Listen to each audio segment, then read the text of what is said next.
ఏపీకి భారీ వర్ష సూచన కనబడుతోంది. బంగాళాఖాతంలో నేడు అల్పపీడనం ఏర్పడే అవకాశం కనబడుతోంది. రెండు ఉపరితల ఆవర్తన ప్రభావంతో అల్పపీడనం ఏర్పడే ఛాన్స్ ఉన్నట్టుగా వాతావరణ శాఖ తెలుపుతోంది. అల్పపీడనం ప్రభావంతో 4 రోజుల పాటుగా ఏపీలో భారీ నుంచి అతి భారీ వర్షాలు కురిసే అవకాశం ఉన్నట్టుగా వాతావరణ శాఖ తెలుపుతోంది. మరికొన్ని చోట్ల తేలికపాటి నుంచి మోస్తారు వర్షాలు పడే అవకాశం తెలుస్తోంది. ఇవాళ ప్రకాశం, బాపట్ల, గుంటూరు, పల్నాడు, కర్నూలు, నంద్యాల జిల్లాలో భారీ వర్షాలు కురిసే అవకాశం ఉంది. ఇప్పటికే ఏపీలో విజయవాడ ఎంత అతలాకుతలమైనా చూసాం. ఏ రకంగా అయితే అక్కడ బుడమేరు నదికి గండ్లు పడ్డాయి. ఆ గండ్లు మొత్తం కూడా విజయవాడలోని సింగనగర్ పలు ప్రాంతాలను ఏ రకంగా ముంచెత్తుందో చూసాం. ఇక వరద ప్రభావం ఇంకా కూడా మరవలేదు. వరద ప్రభావానికి సంబంధించి ఇంకా కూడా అక్కడ రక్షణ చర్యలు కావచ్చు, ఆ తర్వాత దాన్ని శుద్ధి చేసే ప్రయత్నం కూడా కొనసాగుతున్నది. దీంతో మరోసారి వర్షాలు పడతాయని చెప్పి ఏపీ ప్రజానికానికి ఈ వార్త తెలియడంతో ఒకసారిగా వారు షాక్కు గురవుతున్నారు. ఒకసారిగా కొంత ఆందోళన కూడా చెందుతున్నారు.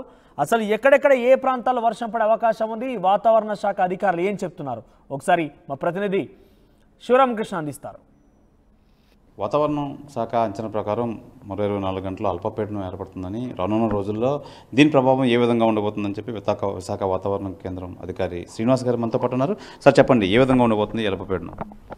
అయితే ప్రస్తుతం అయితే మన తీరానికి దగ్గర ఉన్నటువంటి సెంట్రల్ బే ఆఫ్ బెంగాల్లో అయితే ఉపరితల ఆవర్తనాలు ఏర్పడడం లాస్ట్ 2 to 3 డేస్ నుంచి మనం చూస్తున్నాం. అవి ఇప్పుడు మరింతగా బలపడుతున్నాయి. వీటి ప్రభావం చేత నెక్స్ట్ కమింగ్ 24 అవర్స్లో మరొక అల్పపీడనం west central bay of Bengal అంటే దాని నైబర్హుడ్లో ఏర్పడే అవకాశం ఉన్నట్టుగా మనం ఫోర్కాస్ట్ ఇస్తున్నాం. అలాగే ఇప్పుడు దీని ప్రభావం చేత నెక్స్ట్ కమింగ్ 2 to 3 డేస్ వరకు కూడా ఒక మాసం నుంచి భారీ వర్షాలు నమోదయ్యే అవకాశం ఉన్నట్టుగా మనం ఫోర్కాస్ట్ ఇస్తున్నాం. ముఖ్యంగా నెక్స్ట్ 24 అవర్స్ వరకు చూస్తే ఉత్తరాంధ్ర జిల్లాలో ఉన్నటువంటి శ్రీకాకుళం, పార్వతీపురం, విజయనగరం, విశాఖపట్నం, అనకాపల్లి, కాకినాడ, అల్లూరు సీతారామరాజు, ఏలూరు అండ్ యానం ఈ జిల్లాల్లో 1-2 చోట్ల భారీ వర్షాలు. అలాగే నెక్స్ట్ దక్షిణ కోస్తా జిల్లాలైనటువంటి ఎన్టీఆర్, పల్నాడు, బాపట్ల, ప్రకాశం అండ్ నెల్లూరు ఈ జిల్లాలు కూడా 1-2 చోట్ల భారీ వర్షాలు నమోదే ఛాన్స్ ఉంది. తీరం వెంబడి కూడా ఉత్తరాంధ్ర తీరం వెంబడి కూడా బలమైన ఎదురుగాలులు వచ్చే అవకాశం ఉంది. అలాగే ఇవి గంటకి 35 నుంచి 45 కిలోమీటర్ల వేగంతో వెళ్ళే అవకాశం చేత ఈ తీరం వెంబడి ఉన్నటువంటి మత్స్యకారులందరినీ కూడా వేటకు వెళ్ళొద్దని చెప్తున్నాం. అలాగే నెక్స్ట్ ఇప్పుడు ఏర్పడినటువంటి ఆవర్తనాల ద్వారా కానీ మాన్సూన్ ఫేవరబుల్ కండిషన్స్ ద్వారా కానీ లాస్ట్ 24 అవర్స్లో కూడా గుడ్ రైన్స్ మనం చూడడం జరిగింది. అత్యధికంగా అయితే విజయనగరం జిల్లాలో ఉంటున్న ఎస్కోట్లో అయితే 10 సెంటీమీటర్స్, అలాగే నెల్లూరు జిల్లాలో ఉంటున్న ఆత్మకూరులో అయితే 9 సెంటీమీటర్స్, అల్లూరు సీతారామరాజులో ఉండే వనరామచంద్రపురంలో అయితే 5 సెంటీమీటర్స్ వర్షపాతం నమోదైంది. ఓకే, ఎలర్ట్స్ ఏమైనా జారీ చేస్తారు సార్?